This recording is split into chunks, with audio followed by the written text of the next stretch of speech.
समधन जी, अब आप 100 बार नाक रगड़ो, तब हम अपनी बेटी को विदा करेंगे। आपको जो भी बोलना है सबके सामने बोलो। अतुल, मेरा पूरा परिवार यहाँ एकत्रित है। साथ ही साथ मैं वीडियो कॉल पर आपके परिवार के सदस्य को भी ले आती हूँ। सारी बातें अब आमने सामने हो जाए तो ज़्यादा अच्छा है। दीप्ति ने अपने पति अतुल से कहा, जो कि दीप्ति को विदा करवाने उसके मायके आया हुआ था। दीप्ति और अतुल की शादी 2 महीने पहले दोनों परिवार की रजामंदी से हुई थी। लेकिन जब दीप्ति शादी के बाद अपने ससुराल गई तो अगली सुबह ही सासू माँ ने बुआ जी से बातें करते हुए उसकी ओर तिरछी नज़र करके ताना मारते हुए कहा, अरे वहाँ तो इसके पिता ने आकर 100 बार नाक रगड़ी तो हमने अपने बेटे की शादी की, वरना एक से बढ़कर एक रिश्ते लाइन लगाए खड़े थे। हमें तो अभी अपने बेटे की शादी भी नहीं करनी थी। शादी की पहली सुबह और ऐसे ताने दीप्ति की आंखों से निर्झर निर्भय निकले थे, जिन्हें सबसे छुपते हुए वह बाथरूम में कितनी देर तक रोती रही। अपने आप को और अपने मन को संयत करते हुए जब दीप्ति बाथरूम से नहाकर निकली तो उसके बाद तो मानो जैसे परिवार के सभी सदस्य तैयार ही बैठे थे दीप्ति के ऊपर तानों की बौछार करने के लिए।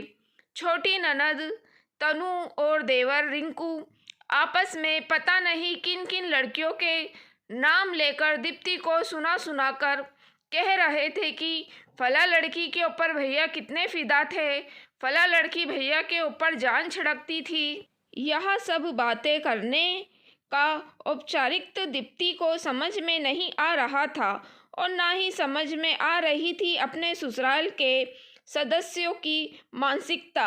आखिर यह सब बातें कह कर क्या जताना चाहते थे कि अतुल चरित्रहीन था या परिवार के सदस्यों के सामने चरित्र की कोई गरिमा नहीं थी, क्योंकि उसकी नज़रों में तो यह सब बातें चरित्रहीनता की ही प्रतीक थी। जो हो गया सो हो गया, जो था उसने दीप्ति को कोई मतलब नहीं था। लेकिन नहीं, उसके ससुराल वालों को तो जैसे इन बातों को करने में बड़ा रस आता था।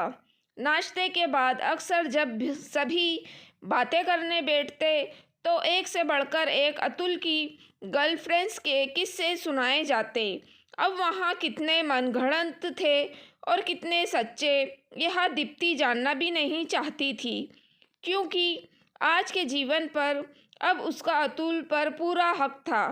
अब वह नहीं चाहती थी कि अतुल के जीवन में इस तरह से कोई भी बातें हो जो कि उनके वैवाहिक स्थिति पर प्रश्न चिन्ह बन जाए।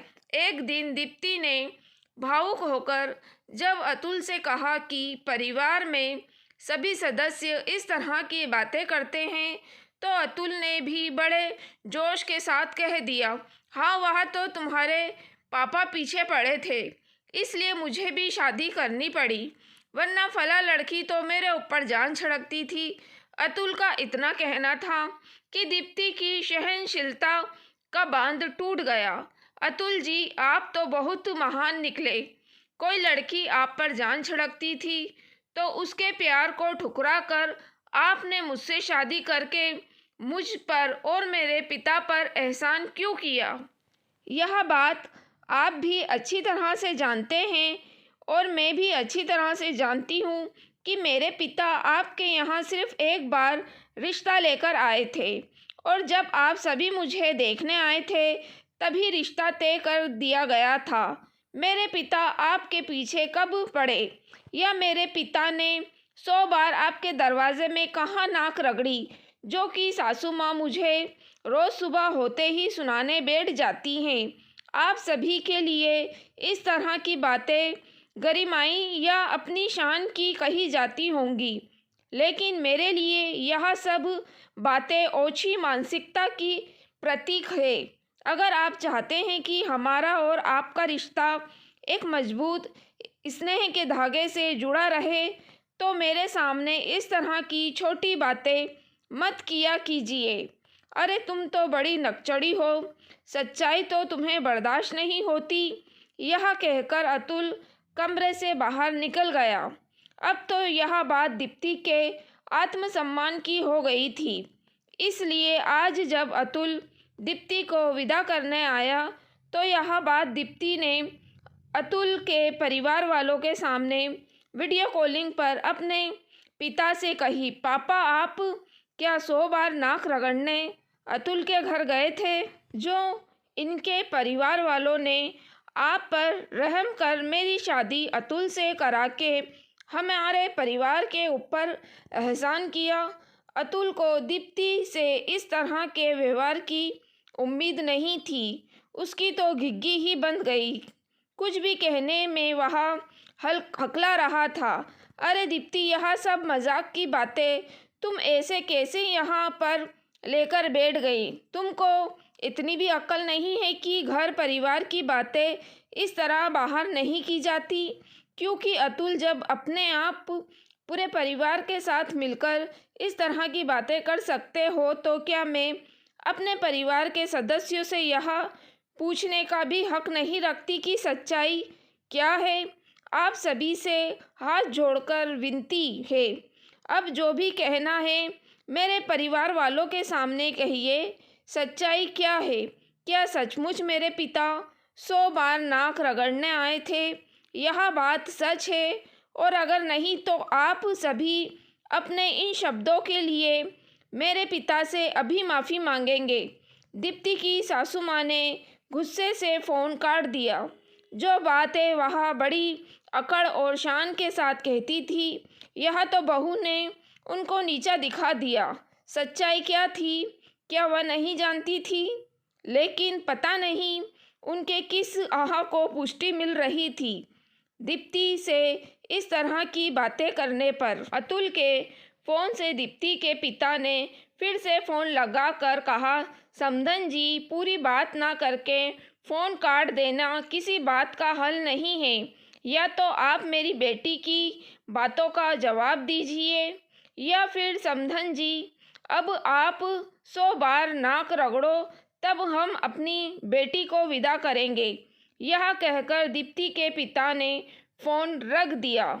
दामाद जी, आप भी ससम्मान अपने घर वापस जा सकते हैं। मेरी बेटी का और मेरे सम्मान का अभी इतना हल्का नहीं है कि आपके परिवार वाले और आप इस तरह से हमारी बेइज्जती करें। शादी विवाह हमेशा दोनों परिवार की रजामंदी से तय होता है, लेकिन किसी एक परिवार की गरज बताकर उस पर एहसान करने की फितरत रखने वाले परिवार की सोच पर मैं आश्चर्यचकित हूँ। जब समधन जी अपने कहे शब्दों को वापस लेंगी और माफ़ी मांगेंगी तभी मैं अपनी बेटी की विदा करूँगा। मुझे अपनी बेटी बोझ नहीं है। अतुल भी अपना सा मुँह लेकर दीप्ति के बगैर घर वापस आ गया। आखिर झूठी शान बघारना उसको और उसके परिवार वालों को बड़ी महंगी पड़ी। अपने आप को इस तरह की बातों में शामिल करने पर वह अपराध बोध से घिर गया था। जानबूझकर अपनी पत्नी को मानसिक रूप से ठेस पहुंचाकर उसे ऐसा लग रहा था कि जैसे बहुत बड़ा अपराध हो गया।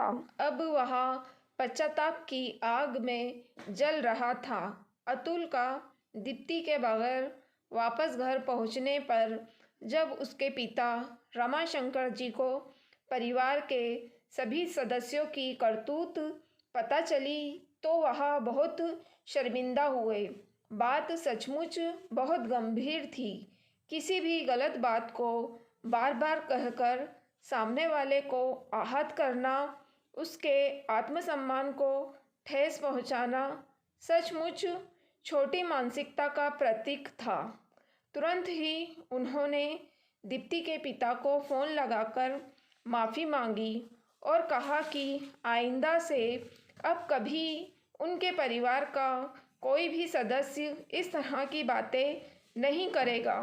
साथ ही उन्होंने यह भी आश्वासन दिया कि अगर अब कभी दीप्ति को परिवार के किसी भी सदस्य से कोई भी परेशानी होगी तो वह अपना पिता समझकर उससे कहेगी। आखिर ब्याह के बाद कौन पिता अपनी बेटी को अपने घर रखना चाहता है। दीप्ति के पिता ने भी सहर्ष रमाशंकर जी की बात मानकर उनका मान रख लिया और कहा कि इस तरह की बातें घर परिवार में दीमक की तरह होती हैं, जो कि रिश्तों की मिठास को धीरे धीरे ख़त्म कर देती हैं। इसलिए परिवार में इस तरह की बातें कभी नहीं होना चाहिए। आज दीप्ति ससम्मान अतुल के साथ अपना वैवाहिक जीवन आनंदपूर्वक व्यतीत कर रही है। अब उसके जीवन में किसी तरह के तानों का कोई स्थान नहीं था। आप सभी की नज़रों में दीप्ति और उसके पिता के द्वारा उठाया गया कदम सही था या गलत? कृपया अपने विचारों द्वारा अवश्य अवगत कराएं। दोस्तों, अगर आपको कहानी पसंद आई हो तो प्लीज़ आप मेरे चैनल वॉइस ऑफ नीलोफर को सब्सक्राइब ज़रूर कीजिएगा और मेरी वीडियो को लाइक और शेयर भी ज़रूर कीजिएगा। Thank you for watching.